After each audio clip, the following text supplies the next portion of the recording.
إن الحمد لله نحمده ونستعينه ونستغفره ونعوذ بالله من شرور أنفسنا ومن سيئات أعمالنا من يهده الله فلا مضل له ومن يضلل فلا هادي له أشهد أن لا إله إلا الله وحده لا شريك له وأشهد أن محمدا عبده ورسوله أما بعد فإن خير الحديث كتاب الله وخير الهدي هدي محمد صلى الله عليه وسلم وشر الأمور محدثاتها وكل محدثة بدعة وكل بدعة ضلالة وكل ضلالة في النار. اللهم صل على محمد وعلى آل محمد كما صليت على إبراهيم وعلى آل إبراهيم إنك حميد مجيد.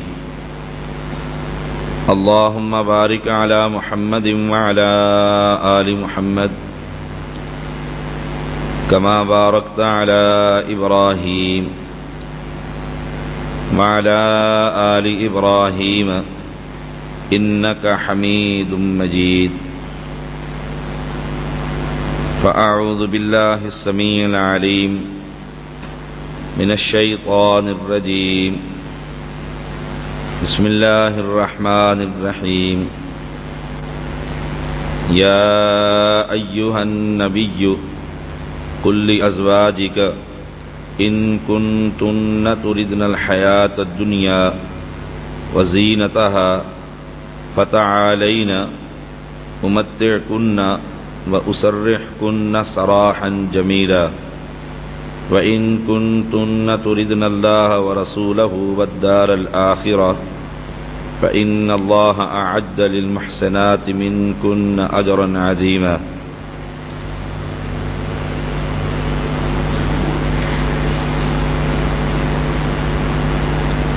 اللہ تعالیٰ کا ہم پر بڑا احسان ہے کہ اللہ تعالیٰ نے ایک مرتبہ پھر رمضان المبارک میں اپنے گناہوں کی معافی مانگنے کا موقع نصیب فرمایا. کتنے ہی لوگ، کتنی ہی بہنیں جو پچھلے رمضان المبارک میں ہمارے ساتھ قیام اور صیام میں شامل تھیں، آج اس دنیا میں نہیں. گویا یہ زندگی ایک بہت بڑی نعمت. اس زندگی میں ہمیں یہ کوشش کرنی چاہیے کہ ہم اس راستے پر چلیں جو راستہ اسلام کا راستہ ہے، وہ راستہ جو جنت کا راستہ ہے. رسول اللہ صلی اللہ علیہ وسلم کا فرمان ہے کہ اللہ تعالی رمضان المبارک میں لوگوں کو روزانہ جہنم سے آزاد کرتا ہے. دعا کیجیے اللہ تعالی ہم سب کو جہنم سے آزاد کر دے. میرا موضوع ازواج مطہرات امہات المؤمنین اور ان کی زندگی کے پہلو. میں کوشش کروں گا چند وہ باتیں بیان کروں جو پہلے اپنی اصلاح اور پھر آپ بھائیوں اور بہنوں کی اصلاح. عورت کا اسلام میں بڑا کردار. رسول اللہ صلی اللہ علیہ وسلم نبوت سے پہلے غار ہرا میں جایا کرتے تھے، سوچ اور فکر کیا کرتے تھے۔ جب اللہ تعالیٰ کو محمد الرسول اللہ صلی اللہ علیہ وسلم کو نبوت دینا چاہی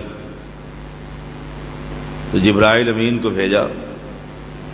حدیث کے الفاظ ہیں صحیح بخاری کے کہ انہوں نے آ کر رسول اللہ صلی اللہ علیہ وسلم کو کہا کہ اقرأ بسم ربک الذی خلق، کہ پڑھو اس اللہ کے نام کے ساتھ جس نے تمہیں پیدا کیا۔ آپ نے فرمایا میں تو پڑھا ہوا نہیں ہوں۔ جبرائیل امین نے پکڑ کر دبوچ لیا، آپ کو بھینچا، پھر چھوڑا اور پھر کہا کہ پڑھو اللہ کے نام سے۔ 3 مرتبہ ایسا ہوا، رسول اللہ صلی اللہ علیہ وسلم نے پڑھا، وہاں سے پھر چلے تو بڑے گھبرائے ہوئے تھے کہ یہ کیا واقعہ۔ آئے اور آ کر خدیجہ رضی اللہ تعالی عنہا جو پیغمبر کی پہلی بیوی، خدیجہ رضی اللہ تعالی مکہ کی بڑی چوٹی کی خاتون، اور مکہ کے سرداروں کی بڑی خواہش تھی کہ ہم اس عورت سے نکاح کریں۔ بڑی مالدار خاتون تھی، حسب و نسب بڑا اعلیٰ تھا۔ پیغمبر سے نکاح کا بھی ایک واقعہ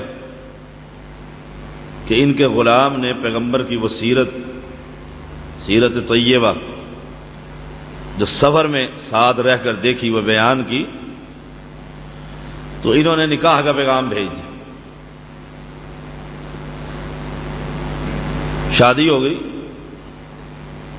اب پیغمبر پر جب پہلی وحی اتری تو آپ نے آ کر فرمایا خدیجہ یہ کیا ہو گیا، کیا واقعہ ہے؟ مجھے تو ڈر ہے اپنی جان کا، مجھے چادر اڑا دو۔ اس وقت خدیجہ رضی اللہ تعالی عنہا نے رسول اللہ صلی اللہ علیہ وسلم کی ہمت بڑی بڑھائی اور کہا کہ اے محمد صلی اللہ علیہ وسلم، اللہ آپ کو کبھی ضائع نہیں کرے گا۔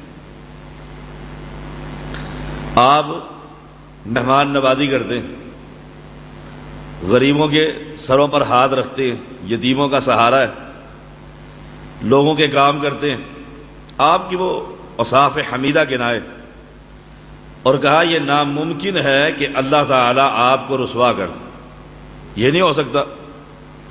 حالانکہ عورت ذات اور عورت کا ایمان اور عقل اسلام کے مطابق بڑا کم ہے، کمزور ہے، لیکن اس موقع پر پیغمبر علیہ الصلوۃ والسلام کی یہ پریشانی اور یہ پہلی وحی کا واقعہ اور اس کے پیچھے خدیجہ رضی اللہ تعالی عنہا کی محنت کہ ایسا نہیں ہو سکتا، آپ پریشان نہ ہو، میں آپ کو اپنے رشتہ دار ورقہ بن نوفل کے پاس لے کر چلتی ہوں۔ لے کر چلی گئی، سارا واقعہ سنایا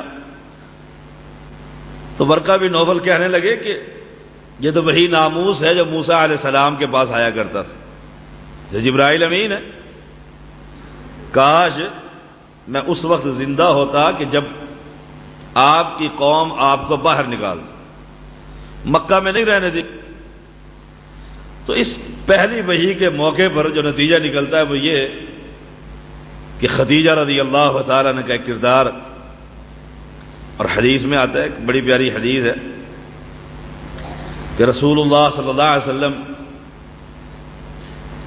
خدیجہ رضی اللہ تعالیٰ عنہ کی وفات کے بعد جب بھی کوئی جانور ذبح کرتے تو سب سے پہلے خدیجہ کی سہیلیوں کو گوشت اور تحفہ ہدیہ بھیجا کرتے تھے، یہ فلاں کو دے کر آؤ، یہ فلاں کو دے کر آؤ۔ عائشہ کہتی ہے رضی اللہ تعالیٰ عنہ کہ مجھے بڑی غیرت آتی، ایک مرتبہ میں نے کہہ ہی دیا اے اللہ کے پیغمبر آپ جب بھی کوئی تحفہ لے کر آتے ہیں، کوئی ہدیہ آتا ہے، کوئی دینا چاہتے ہیں، تو سب سے پہلے ختیجہ کی سہیلیوں کو یاد رکھتے ہیں۔ ہر وقت ختیجہ کا ذکر ہوتا ہے۔ ایک بوڑھی عورت تھی، آپ کو اللہ نے اس کے بعد جوان کماری بیوی عنایت فرمائی ہے۔ تو اب پیغمبر علیہ الصلوۃ والسلام کا ختیجہ کا اعتراف دیکھیے کن الفاظ میں ہے۔ فرمایا عائشہ رضی اللہ تعالیٰ عنہ، ختیجہ ختیجہ ہی تھی، سبحان اللہ، ختیجہ ختیجہ ہی تھی کہ جب لوگوں نے مجھے جھٹلایا تو میری تصدیق صرف ختیجہ نے کی تھی۔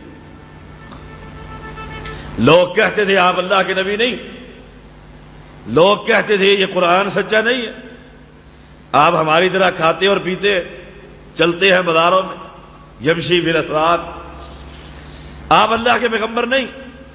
اے عائشہ، جب دنیا والے مجھے جھٹلا رہے تھے تو میری تصدیق صرف ختیجہ کر رہی تھی۔ گویا پہلی عورتوں میں ایمان لانے والی اور پیغمبر علیہ الصلوۃ والسلام کی نبوت کو ماننے والی ختیجہ تھی۔ جب مجھے مال کی ضرورت تھی تو اللہ نے اسے بڑا مال دیا تھا، اس نے اپنا سارا مال میرے قدموں میں نچھاور کر دیا، کہا یہ اللہ کے پیغمبر آپ کا غلام مجھے ہدیے میں دے دیے۔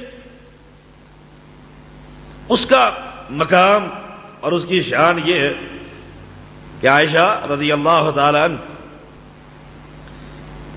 ایک مرتبہ جبرائیل امین آئے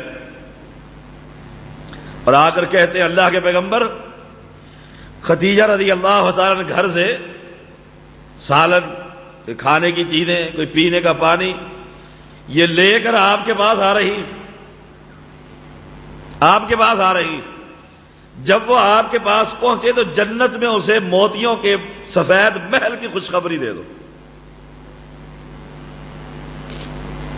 جب وہ آپ کے پاس پہنچے تو کہو کہ جبرائیل امین تجھے سلام کہتا۔ جب وہ آپ کے پاس پہنچے تو کہو ختیجہ تیرا رب تجھے سلام کہتا۔ ایک عورت کو اللہ سلام کہتا ہے۔ وجہ کیا تھی کہ پیغمبر کی اس وقت تصدیق کی جب پیغمبر کو دنیا کے لوگ کافر اور مشرک جھٹلا رہے تھے، اور اس تصدیق اور مال قربان کرنے کی وجہ سے اللہ تعالی نے اس کو سلام بھیجا ہے۔ یہی مقام عائشہ کا بھی ہے رضی اللہ تعالی۔ رسول اللہ صلی اللہ علیہ وسلم نے فرمایا اے عائشہ، یہ جبرائیل امین آئے ہیں تجھے سلام کہتے۔ فرمایا اللہ کے پیغمبر، جو آپ دیکھتے ہیں میں نہیں دیکھتا، مجھے نہیں نظر آ رہے کہ جبرائیل امین۔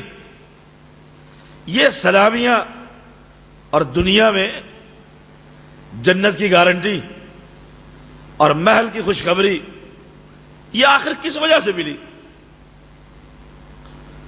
صرف محمد الرسول اللہ صلی اللہ علیہ وسلم کی اطاعت اور فرما برداری، اطاعت و فرما برداری کی وجہ سے کہ اللہ نے دنیا میں پیغمبر کی تصدیق اور عمل کے ساتھ اپنی زندگی کا حصہ بنانے کی وجہ سے اللہ دنیا میں سلام کہہ رہا۔ ایسے ہی ایک عورت تھی ام سلمہ رضی اللہ تعالی، ان کے خاوند تھے ابو سلمہ رضی اللہ تعالی۔ آپس میں میاں بیوی کا بڑا پیار اور بڑے ہی اعلیٰ، بڑے ہی عمدہ، جیسے پیغمبر علیہ الصلوۃ والسلام کا فرمان ہے کہ تم میں سب سے بہتر وہ ہے جو اپنے گھر میں بہتر۔ باہر تو میں خطیب ہوں، عالم ہوں، دنیا کے سامنے حاجی اور نمازی ہوں، تقوی اور پرہیزگاری ہے، لیکن گھر میں داخل ہو تو ایسا لگتا ہے کہ طوفان آ گیا، ڈر اور خوف۔ بیوی سے مانگا کچھ ہے، وہ لا کچھ رہی ہے، ہاتھ کانپ رہے ہیں کہ پتہ نہیں اب کیا ہو جائے گا۔ اور پیغمبر علیہ الصلوۃ والسلام اور پیغمبر کے صحابہ، یہ ابو سلمہ صحابی بیوی کے ساتھ اتنا اعلیٰ سلوک، کہتے ہیں کہ یہ فوت ہو گئے۔ ام سلمہ کہتی ہے میرا خاوند فوت ہو گیا۔ جب فوت ہوا تو اللہ کے پیغمبر کی حدیث ہے کہ اللہ سے دعا کرو کہ یا اللہ مجھے اس کا نعم البدل عطا فرما، اس سے بہتر خامد عطا فرما. کہتی میں سوچتی تھی کہ اس سے بہتر کون ہوگا، اس سے بہتر کون ہو. اور ہماری گھر والیاں وہ کہتی کسی طرح اسے جان ہی چھوٹ جائے. یہ گھر سے جاتا ہے تو گھر میں سکون رہتا ہے، اور جب گھر میں آتا ہے تو مصیبت کھڑی ہو جاتی ہے. گالی گلوچ، زبان گندی، بات بات پر فساد. اور یہ پیغمبر ہے، اور یہ پیغمبر کا شاگرد ہے. وہ کہتی ہے اس سے بہتر کون ہوگا. اس کی زندگی میں جب سے میں آئی ہوں میں نے سکون کے علاوہ کچھ نہیں دیکھا. کہا میں نے دعا اس لیے مانگی کہ محمد الرسول اللہ صلی اللہ علیہ وسلم کی سنت بس. اور ذہن یہ کہ اس سے بہتر کوئی نہیں، نہ کوئی صحابی سے بہتر ہے، نہ کوئی خاندان میں کوئی بہتر ہے. صرف پیغمبر کی اتباع کرتے ہوئے میں نے یہ دعا مانگ لی. کہتے ہیں ادھر میری عزت گزری، رسول اللہ صلی اللہ علیہ وسلم نے مجھے نکاح کا پیغام بھیج دیا. میں اتنی حیران ہوئی کہ پیغمبر کی سنت پر عمل کرنے کی وجہ سے مجھے اللہ نے محمد کی بیوی بنا دی صلی اللہ علیہ وسلم. ہم تو کہتے ہیں سنت ہی ہے نا، گھر میں بیوی کہے گی کوئی بات نہیں، کوئی ایسی پریشانی نہیں. ایک سنت پر عمل کرنے کی وجہ سے اللہ نے اس عورت کو پیغمبر کی بیوی بنا دی، دنیا میں بھی جنت میں بھی. یہی ام سلمہ کہتی ہیں رضی اللہ تعالی عنہ کہ جب میں اللہ کے پیغمبر کی بیوی بن گئی، اور بھی بیویاں تھیں، مجھے ساری بیویوں نے نمائندہ بنا کر پیغمبر کے پاس بھیج دی کہ جا کر ہماری یہ شکایت دور کرواؤ. میں سب کی طرف سے رسول اللہ صلی اللہ علیہ وسلم کے پاس آئی، اور شکایت کیا تھی؟ اے اللہ کے پیغمبر، آپ کی ساری بیویوں نے مجھے نمائندہ بنا کر بھیجا سب کی طرف سے کہ جو محبت اور جو پیار آپ کا عائشہ کے ساتھ ہے رضی اللہ تعالی ہمارے ساتھ نہیں. جو مہربانی ہے یہاں پر ہے، انصاف کھانے میں، پینے میں، باری میں، ہر چیز میں ہے، لیکن جو دل میں محبت آپ کے عائشہ کی ہے وہ مقام اور وہ حیثیت باقی بیویوں کو شکایت. دیکھیے اللہ کے پیغمبر نے دلیل کیا دی. فرمایا ام سلمہ عائشہ کے بارے میں مجھے مت ستاؤ، کچھ نہ کہو. عائشہ وہ ہے کہ سوائے عائشہ کے بستر کے اللہ کی طرف سے قرآن مجھ پر کسی اور کے بستر میں کبھی نہیں اترا. یہ اعداد ہے اس بیوی، اس لیے کبھی نہ ستاؤ. جو عورتیں جن کی کئی شادیاں مردوں کی، جن کی سوکنے ہماری زبان میں، اور ان کا صبح شام، جیسے میرا یہ فاضل بھائی کہہ رہا تھا، زبان کی ہلاکتیں، صبح اٹھتے ہی اپنی سوکن کے خلاف، شام سوتے ہی اپنی گھر والی کے خلاف. ایک کلاس چلی ہوئی، جھوٹ سچ، صبر کر.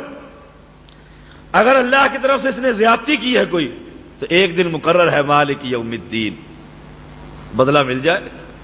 خاوند جو سارا دن باہر پریشان ہو کر آیا ہے، پیغمبر علیہ الصلوۃ والسلام کا فرمان کیا ہے، جب وہ دروازہ کھولے تو اس حالت میں اس سے ملاقات کر کہ اس کی ساری تھکاوٹ ختم ہو. گندے کپڑے، گندے لباس، کھلے ہوئے گندے بال، بچے خراب، گھر سارا گندا، اور منہ سے جا کر بیٹھی ہوئی. پیغمبر کی بیویاں تو ایسی نہیں تھی. پیغمبر جب گھر میں داخل ہوتے روزانہ اپنی بیوی، ہر بیوی کے گھر عصر کی نماز کے بعد جایا کرتے اور رات وہاں بسر کرتے جس کی باری ہوتی. اور پیغمبر نے فرمایا جب خاوند داخل ہو تو اس حالت میں ملاقات کر کہ اس کی ساری تھکاوٹیں دور ہو. وہ گھر میں آیا، میں نے شکایتوں کا پلندہ باندھا ہوا ہے، تیری ماں نے یوں کہا، تیری بہن نے ایسا اور ایسا کیا، آج تو بس میں رہوں گی یا یہ رہے گا. اس نے آتے پھر طلاق ہی دے دی. وہ باہر سے تھکا ہوا آیا، گھر سے مصیبتیں کھڑی ہو گئی. کتنے ہی لوگ ہیں اللہ کی قسم، یہ مسلمان عورتیں اور ان کی پریشانیاں، ہر عالم کے پاس جس کا جتنا حلقہ احباب ہوتا ہے اتنی ہی شکایتیں۔ کئی لوگ اتنے پریشان ہیں اپنے گھر والوں سے کہ کہتے ہیں کہ جتنے گھنٹے میں باہر گزار لوں سکون کے گزرے، اور پیغمبر نے فرمایا تھا، جامع ترمذی کی حدیث ہے، کہ جب تو اپنے کام سے فارغ ہو پھر اپنے گھر میں بیٹھ، گھر کے اندر وقت دے۔ وہ گھر میں کیا وقت دے کہ گھر میں آتے ہی ایک مصیبت کھڑی ہے۔ ام سلمہ چلی گئی رضی اللہ تعالی عنہ کہ ہماری بات تو نہ مانی، فاطمہ رضی اللہ تعالی عنہ پیغمبر کی بہت لاڈلی بیٹی،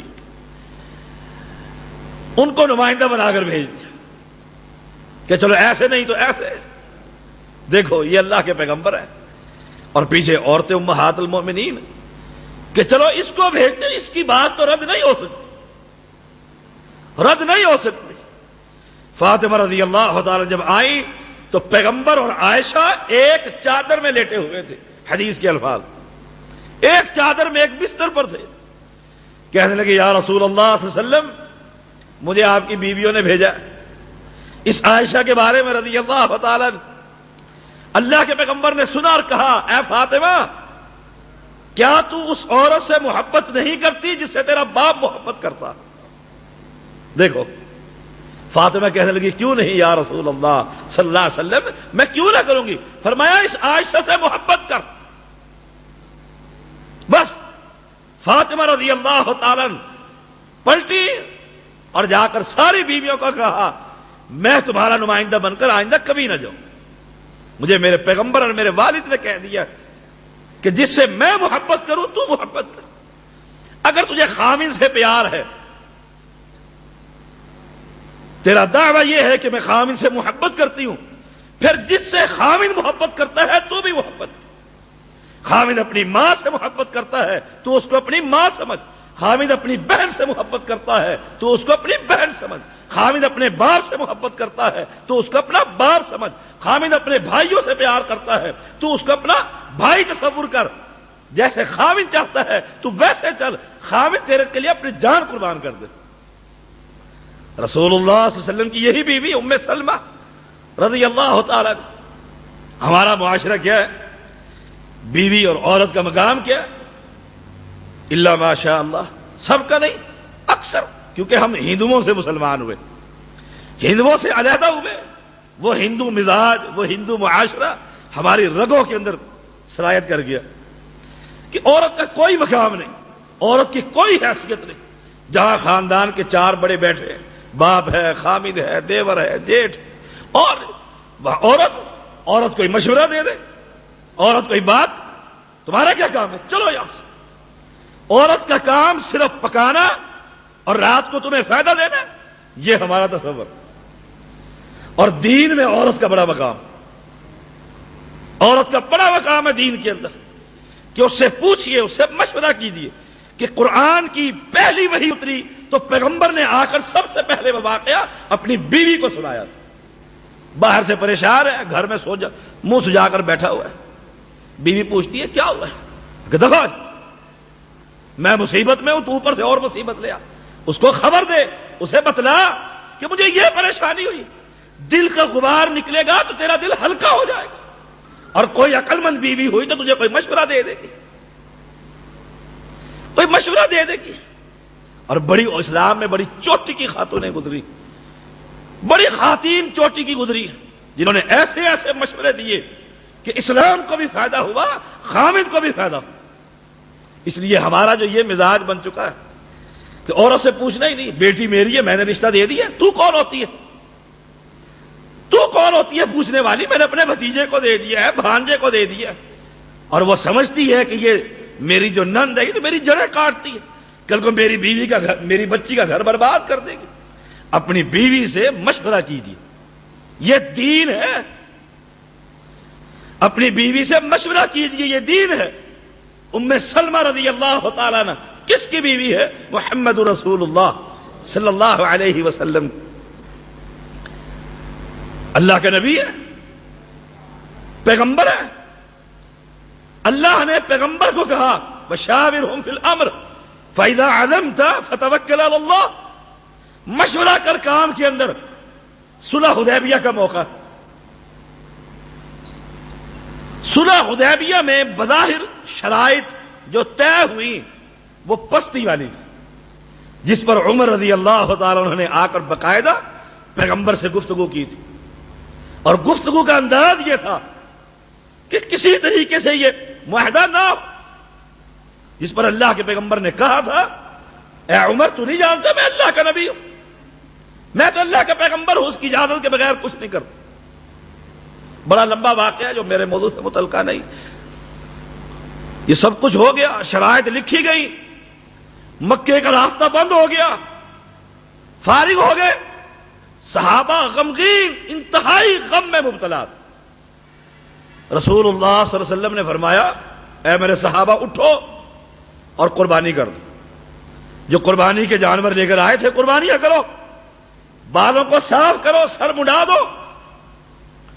صحابہ اس انتظار میں تھے کہ کسی طریقے سے اللہ کی طرف سے وحی آ جائے، اور وحی یہ ہو کہ ان کفار سے جنگ کرو اور جا کر مکہ کی زیارت کرو، بیت اللہ میں پہنچو. وہ اس انتظار میں تھے کہ اب وحی آتی ہے، اب وحی آتی ہے. جو پیغمبر نے کہا کہ جانوروں کو ذبح کرو، ایک صحابی بھی نہیں اٹھا. آپ دیکھیں پیغمبر نے بڑا محسوس کیا، اور نہ اٹھنے کی وجہ یہ تھی کہ صحابہ منتظر تھے کہ اللہ وحی بھیج دے گا. ہماری تعداد ہے، ہم اب قوت میں ہیں اور بیت اللہ کی طرف جا رہے ہیں، اور گھر سے یہ نیت لے کر چلے ہیں. انتظار میں تھے کہ پیغمبر نے اعلان کر دیا جانور ذبح کرو اور سروں کو مڑا دو.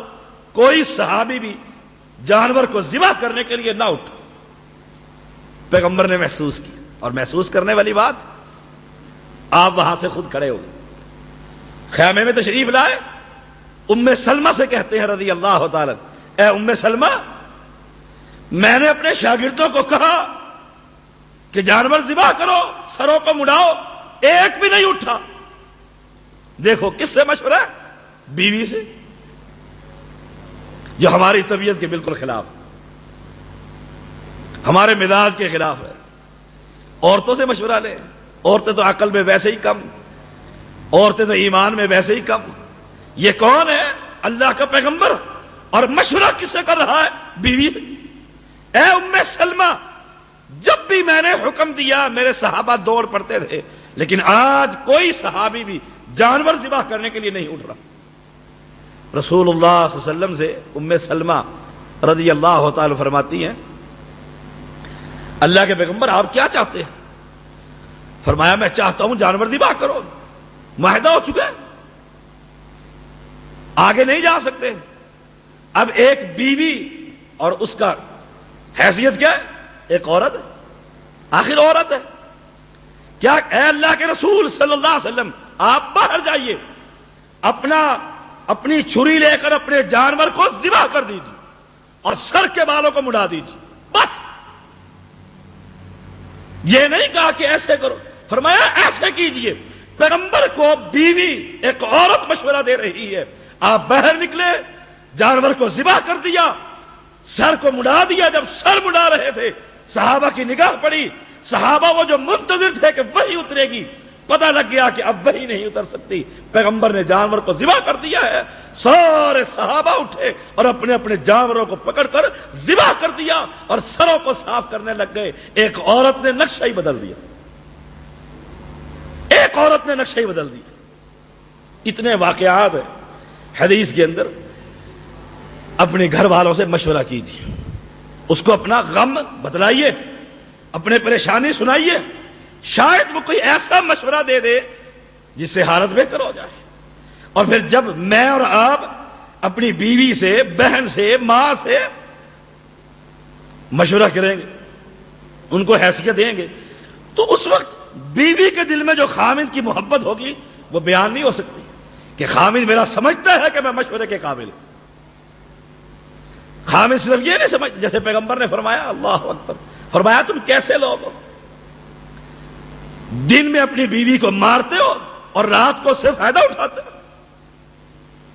رات کو اس سے فائدہ اٹھاتے ہو اور دن میں اس کو جوتیاں پھیرتے ہو۔ آپ نے دیکھا نہیں معاشرے میں بڑے سے بڑا نیک، اللہ اکبر، جب وہ شروع ہو جائے نہ اسے زبان کا خیال ہے نہ اسے دین کا خیال ہے کہ اس کے دل پر کیا گزرتی۔ کسی نے کیا خوب کہا کہ جب بھی تو تعریف کر، دوست کی کر، بیوی کی کر، تعریف کر تو مجلس میں کر، نصیحت کر تو تنہائی میں کر، نصیحت کر تو تنہائی میں کر۔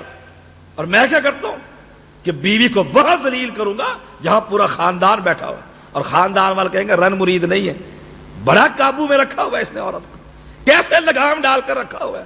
اور اللہ کے ہاں بد اخلاق لکھا جاتا ہے، اللہ کے ہاں مسلمان لکھا نہیں جاتا۔ زینب رضی اللہ تعالی، پیغمبر کی ایک اور بیوی، زید رضی اللہ تعالی انہوں نے طلاق دے دی، یہ پیغمبر کی پھوپھی کی بیٹی۔ آپ نے زید کو روکا کہ طلاق نہ دے، منہ بولا بیٹا تھا، یہ منہ بولے بیٹے کی بیوی تھی، اور عرب میں سسر پر بہو کے ساتھ نکاح حرام تھا، منہ بولے بیٹے کی بیوی کے ساتھ طلاق دے دی، ایک الگ موضوع ہے۔ طلاق کے بعد اللہ تعالی نے طلاق دلوائی اس لیے تھی کہ یہ رسم ختم ہو، کہ منہ بولا بیٹا بیٹا نہیں ہوتا۔ اور یہ بات بھی یاد رکھیے، جس کی اولاد نہیں ہوتی وہ کسی کا بچہ لے لیتے، بہن کا لے لیا، بیوی نے اپنی بہن کا لے لیا، اپنے بھائی کا لے لیا، یا خامد نے اپنے بھائی بہن کا لے لیا، پھر اس کا نام اور ولدیت جو اس کی اصل تھی وہ تبدیل کر دیتے کہ میرا بیٹا ہوگا۔ پیغمبر کی صحیح مسلم میں حدیث ہے، یہ کفر کا کام، جس کی ولدیت تبدیل کر دو، یہ کفر۔ ایسے ہی یہ بیٹا لے لیا، طلاق ہو گئی۔ طلاق کے بعد پیغمبر نے نکاح کا پیغام بھیجا، نکاح کا پیغام بھیج دیا۔ زینب کہتی ہیں رضی اللہ تعالیٰ عنہ، یا رسول اللہ صلی اللہ علیہ وسلم، میں کوئی بھی کام، عورتیں توجہ سے سنیں، کوئی بھی کام اپنے رب سے مشورہ کیے بغیر کبھی نہیں کرتی۔ رب سے مشورہ کیا ہے؟ 2 نفل پڑھتی ہوں، رب سے دعا کرتی ہوں اللہ اگر یہ میرے لیے بہتر، حالانکہ پیغمبر سے بہتر کون ہوگا؟ یہ نہیں کہ بس جو بظاہر اچھا نظر آ رہا ہے اور فوراً ہاں کر دی، کہا نہیں یا رسول اللہ صلی اللہ علیہ وسلم، جب تک رب سے مشورہ نہ کر لوں نکاح نہیں کر سکتی۔ گویا کوئی بھی کام ہو تو عورت کو کیا چاہیے؟ 2 نفل ادا کرے، جسے استخارہ کہا جاتا ہے۔ اور ہمارے ہاں تو استخارہ سینٹر ہے، اور عورتوں کی لا تعداد دنیا جا رہی ہے، استخارہ کر کے بتائیے میری بیٹی کی یہ شادی ہے، ٹھیک ہوگا کہ نہیں؟ اس پاگل کو اپنا نہیں پتا، تمہیں کیا بتائے گا؟ اسے اپنی نہیں خبر۔ جتنا کچا ایمان عورتوں کو ہوتا ہے کسی کا نہیں ہوتا، الا ماشاء اللہ۔ کہا اللہ کے پیغمبر اللہ سے مشورہ کروں گی، ادھر وہ نماز میں کھڑی ہوئی، ادھر اللہ نے وحی اتار دی، زوجنا، کہا اے محمد صلی اللہ علیہ وسلم ہم نے تیرا نکاح زینب سے کر دیا، آپ بغیر اجازت زینب کے گھر میں چلے گئے۔ وہ نماز میں کھڑی ہیں، فرمایا اللہ نے وحی اتار کے تیرا میرا نکاح کر دیا، ادھر نکاح بھی کر دی۔ زینب رضی اللہ تعالیٰ کہا کرتی تھی، جب بیویاں اکٹھی ہوتی اللہ کے پیغمبر کی ازواج مطہرات، ہماری مائیں سب اپنی اپنی باتیں کرتی، زینب کہا کرتی تھی رضی اللہ تعالیٰ عنہ، مجھے تم سب سے زیادہ اعداد مجھے ملا کہ تمہارا نکاح تمہارے گھر والوں نے پیغمبر سے کیا، میرا نکاح میرا رب نے آسمان پر کر دیا۔ یہ ایک عورت کا اعداد ہے، کتنی ہی عورتیں، اللہ اکبر، جیسے حدیث میں آتا ہے آسیہ، طبرانی کی حدیث ہے اور امام البانی رحمہ اللہ اسے صحیح قرار دیتے ہیں کہ جنت میں جنتیوں کی سردار عورتیں، مریم بنت عمران کے بعد فاطمہ رضی اللہ تعالیٰ عنہ، خدیجہ رضی اللہ تعالیٰ عنہ، اور آسیہ رضی اللہ تعالیٰ عنہ. یہ کون ہے؟ فرعون کی بیوی. اور ایک حدیث آتی ہے، اس کی میں ابھی رات سند نہیں دیکھ سکا، کہ جب خدیجہ فوت ہوئی رضی اللہ تعالیٰ تو پیغمبر نے فرمایا جنت میں جا رہی ہو خدیجہ، اپنی سوکن آسیہ کو میرا سلام کہہ دینا، سلام کہہ دینا. وہ کون تھی؟ کفر کی حالت میں، کفر کے گھر میں اسلام لانے والی، جنت میں پیغمبر کی بیوی، ہماری ماں آسیہ رضی اللہ تعالیٰ. قرآن مجید کی آیتیں ہیں، رب ابن لی عندک بیتا فی الجنہ ونجنی من فرعون وعملہ ونجنی من القوم الظالمین. دعا کیا تھی؟ وہ ظلم کرتا، زندہ عورت کے ہاتھوں میں میخے گاڑ دیتا. تصور کر لے، آج خامن تھوڑی سی سختی کرے اور دین کی ہمیں سمجھ آ گئی ہے کہ نماز کا طریقہ تو رفع الیدین والا ہے، اسلام میں پردے کی یہ اہمیت ہے. خامن کہتے ہیں ایسی نماز نہیں پڑھنی، یہ پہلے ہی ہاتھ پیر چھوڑ دیتی. یہ فرعون ہے، وقت کا کافر، اور وہ جو رب ہونے کا دعویٰ کرتا ہے، اور بیوی مسلمان، عورت مسلمان، یہ ظلم کرتا ہے. وہ مسکرا اٹھتی ہے.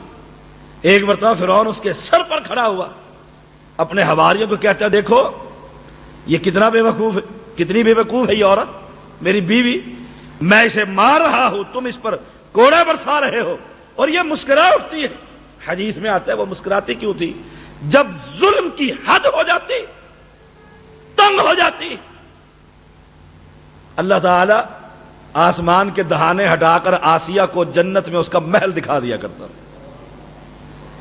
جب جنت میں اپنا گھر دیکھتی تو پھر مسکرا اٹھتی تھی. اور دعا دیکھیے، اللہ نے اس کی دعا کو قرآن بنایا ہے، رب ابن لی عندک بیتا فی الجنہ. اے اللہ، جنت میں مجھے محل تو دکھا دیا ہے، لیکن یہ محل اللہ تیرے پڑوس میں ہو، یہ میری دعا. عندک، تیرے پاس ہو، تیرے پڑوس کے اندر مجھے محل بھی، اور فرعون سے مجھے نجات دے دے، اس کے ظلم سے نجات دے. اگر کسی عورت پر ظلم ہوتا ہے، زیادتی ہوتی ہے، وہ صبر کرے. آسیہ رضی اللہ تعالیٰ عنہ کا کردار اپنے سامنے رکھے، سامنے رکھے. یہ بھی تو عورت، یہ بھی عورت. زینب رضی اللہ تعالیٰ فخر کیا کرتی تھی کہ میرا نکاح آسمان پر ہوا ہے. یہی زینب، اب ان کی اتباع دیکھیے رضی اللہ تعالیٰ. پھر عورتیں اپنا حال دیکھیں. زینب رضی اللہ تعالیٰ کا سگا بھائی فوت ہو گئی. بھائی کا بہن کو بڑا غم ہوتا، یہ یاد رکھیے. اور یہ بھی حقیقت ہے کہ باپ کی جتنی خدمت بیٹیاں کرتی ہیں بیٹے نہیں کر سکتے. بڑا تجربہ. اور پیغمبر کی یہ حدیث بھی یاد رکھیے کہ جس شخص نے اپنی بیٹی کی تربیت کی اسلام کے مطابق، کسی مواہب سے نکاح پڑھایا، وہ فوت ہو گئی، کل دوزخ کے کنارے پر کھڑے ہو کر اپنے باپ کا دفاع کرے گی. آڑ بن جائے گی جہنم کے آگے، اپنے باپ کو جہنم میں نہیں ڈالے گی. عورت کا بڑا کردار ہے. یہ بھائی فوت ہو گیا، ہمارے بھی بہنوں کے بھائی فوت ہوتے ہیں. ایک دنیا میں چل چلاؤ، ہماری عورتیں، پھر ان کی حالت، پھر ان کا بین، پھر ان کی چیخ و پکار، پھر ان کی بے پردگی، پھر جنازے کے ساتھ دروازے پر سینکڑوں عورتوں کا گھروں سے باہر نکل آنا، اور پھر مہینے اور مہینے گزر گئے، احساس ہی کوئی نہیں میں کون ہوں. ایک ہی غم ہے، بھائی مر چکا، میری کوئی دنیا میں زندگی ہے. زینب جو پیغمبر کی بیوی ہے رضی اللہ تعالیٰ، ان کا بھائی فوت ہو گیا. بھائی فوت ہو گیا. بھائی بڑا سہارا ہوتا ہے. باپ کے بعد ہمارے معاشرے وہ سے باپ کا درجہ اور اس کی پگڑی باندھتی جاتی ہے، دستار بندیاں ہوتی ہیں.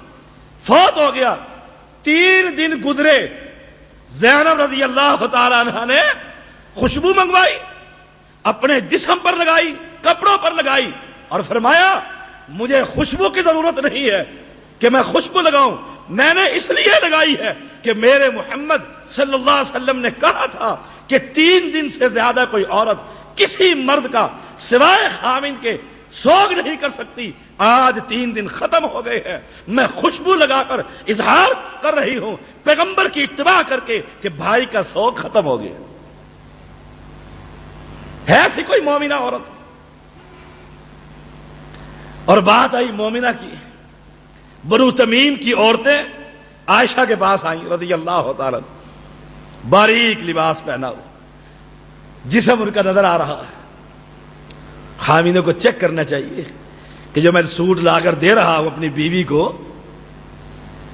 اس کا جسم لوگ تو نہیں دیکھیں گے۔ بنو تمیم کی عورتیں، عائشہ رضی اللہ تعالیٰ نے فرمایا اگر تم مومنہ ہو تو یہ لباس تمہارا نہیں۔ میری بہنیں توجہ سے سنیں، اگر تم مومنہ ہو تو یہ لباس تمہارا نہیں، اور اگر تم مومن نہیں، مومنہ نہیں، پھر تم اس لباس سے فائدہ اٹھاؤ۔ گویا باریک لباس کسی مسلمان کا نہیں، کافر۔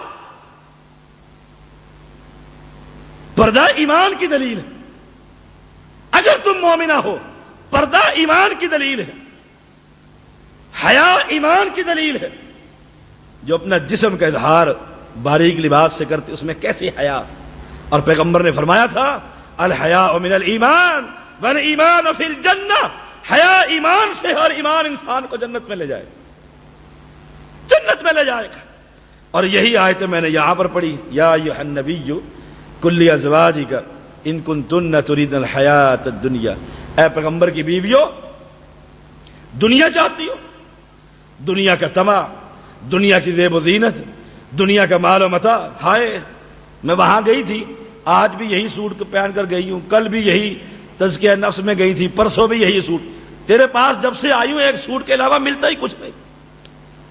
خاوند کے شکوے، پیغمبر نے فرمایا تم کثرت سے جہنم میں نے دیکھا۔ عورتیں پوچھتی ہیں اللہ کے پیغمبر ہمیں کثرت سے کیوں جہنم میں دیکھا؟ فرمایا خاوند کی ناشکری، ساری عمر کھلاتا رہے اور کسی موقع پر کوئی چیز نہ لے کر دے، کہے گی میں جب سے آئی ہوں تیرے گھر میں کچھ دیکھا ہی نہیں۔ آئی کیا کرنے ہے؟ تزکیہ نفس میں پروگرام سننے کے لیے، اور چیکنگ کیا، اور اس نے کون سا لباس پہنا ہے، اس نے کیسا پہنا ہے، یہ کیا کہے گی تیرے پاس 1-2 سوٹ کے علاوہ سوٹ ہی کوئی نہیں۔ اللہ اکبر۔ فرمایا نبی کی بیویوں اگر تم یہ چاہتی ہو دنیا، کوٹھیاں اور بنگلے، فتعالین امتعکن، آؤ تمہیں کوٹھیاں دے دیتا ہوں، میں اللہ سے دعا کروں گا اللہ تمہیں مال و مال کر دے گا، 7 طلاق کا سرٹیفکیٹ بھی دے دوں۔ یہ قرآن کے الفاظ ہیں۔ پھر 7 طلاق نامہ بھی لے جاؤ، نبی کی بیوی نہیں رہ سکتی۔ گویا نبی کی بیویاں ہمارے لیے ماڈل ہے۔ مسلمان کی بیوی کو جو مل جائے اس دنیا میں گزارا کر، فوت ہوگی تجھے دنیا جنت میں اللہ وہ دے گا جو ہمارے وہم و گمان میں بھی نہ ہو۔ پیغمبر نے فرمایا توجہ سے سن لو، جنت میں اللہ حوریں عطا فرمائے گا، ان حوروں کی سردار آدم کی وہ بیٹی ہوگی جو اس خامد کی دنیا میں بیوی، اس کو 70 لباس 70 جوڑے جنت میں ریشم کے پہنا دیے جائیں گے، اتنے باریک اور اعلیٰ ہوں گے کہ 70 لباس کے بعد بھی اس کے جسم کی پنڈلی کا گودا بھی نظر آئے گا۔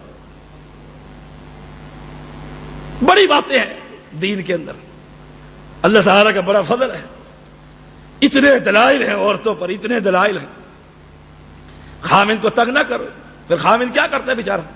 دفتر میں بیٹھا ہے، چمڑی اتارتا ہے، کسی سے 10 روپے، کسی سے 100 روپے، کسی سے 50 جیب میں ڈالی جا رہا ہے۔ کٹھا کیا کر رہا ہے؟ بیوی کا پیٹ بھر رہا ہے۔ بیوی نے جو کہا تھا کہ شام کو ڈائننگ ٹیبل ہوگا تو روٹی ملے گی، شام کو فلاں چیز آئے گی تو گھر میں آنا ورنہ مجھے فارغ کر۔ بیوی نے اس کو حرام پر لگا دیا، یہ مجبور ہے اپنے بچوں کی وجہ سے۔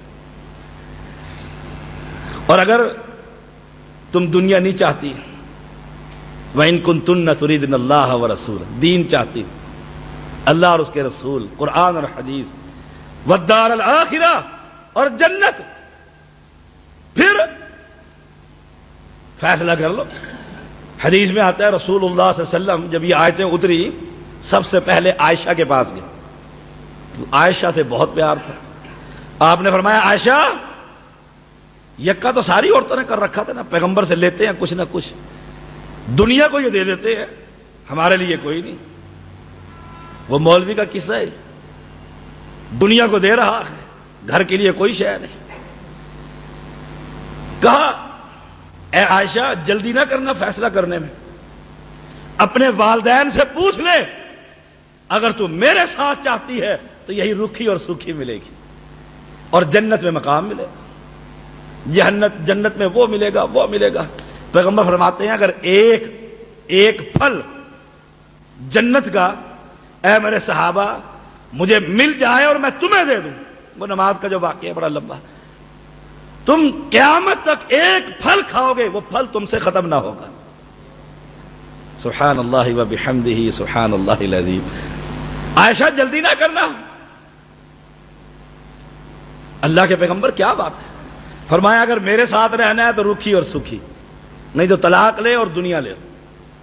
عائشہ فوراً کہنے لگی اللہ کے پیغمبر میں رکھی کھا لوں گی بھوکی رہ لوں گی، آپ کے ساتھ رہو گی، آپ کا ساتھ نہیں چھوڑتی۔ یہ نہیں کہ یہاں سے طلاق لے کے کسی اور کو دیکھ لو جو کوٹھیاں اور بنگلے والا ہو، اور ہمارا مزاج یہی، اللہ اکبر، ہمارا مزاج یہی، نہیں دیکھتے جس کو رشتہ دے رہے ہیں وہ کون ہے، کھا رہا ہے، کوٹھی ہے، بنگلہ ہے، نوکریاں، توحید پرست ہے، کہ نہیں جی ہے تو عقیدہ کوئی اور، بعد میں اس کو میں ٹھیک کر لوں گا، بعد میں تو نبی نہ کر سکا، بعد میں ٹھیک کیسے کر لو گے کسی کو؟ ایک مواہدہ کا نکاح مشرک مرد سے ہوتا ہی نہیں، اور ٹھا کے میں نے اس لیے دے دی ہے کہ یہ کھاتا پیتا آدمی، اور اللہ اگر اس کو چھین لے، اسے کنگال کر دے، کہاں سے اس کو کوئی دے گا، کہاں سے کوئی اس کو دے گا؟ فرمایا اللہ کے پیغمبر ہم آپ کے ساتھ، ساری بیویوں نے کہہ دیا۔ اس لیے حدیث میں آتا ہے عائشہ کہتی ہیں نبی فوت ہو گئے 3 دن سے زیادہ پیغمبر کے گھر میں کبھی چولہا ہی نہ جلا، فوت 3 دن سے زیادہ کبھی چولہا نہ جلا۔ ام حبیبہ رضی اللہ تعالی پیغمبر کی بیوی، ان کے والد فوت ہو گئے، باپ فوت ہو گیا، پیغمبر کا سسر، 3 دن گزرے، خوشبو منگوائی، کپڑوں پر لگائی، عورت کی خوشبو رنگ دار ہوتی ہے، اس میں رنگ تو نظر آتا ہے، خوشبو نہیں ہوتی، خوشبو نہیں ہوتی، رنگ ہوتا ہے صرف، اور مرد کی خوشبو میں رنگ نہیں ہوتا، خوشبو ہوتی ہے۔ اور اعلان کیا کہ میں نے اس لیے خوشبو لگائی ہے کہ 3 دن میرے والد کو فوت ہوئے گزر چکے، اب سوگ نہیں، پیغمبر کی اتباع کرتے ہوئے میں نے آج خوشی کا اظہار کیا۔ کہ ہماری عورتیں باپ کے مرنے پر ایسا کر سکتی؟ اللہ اکبر۔ ایک واقعہ صرف اس موضوع سے متعلق ہے، لیکن یہ واقعہ پیغمبر کی بیویوں کا نہیں، یہی سنا کر باپ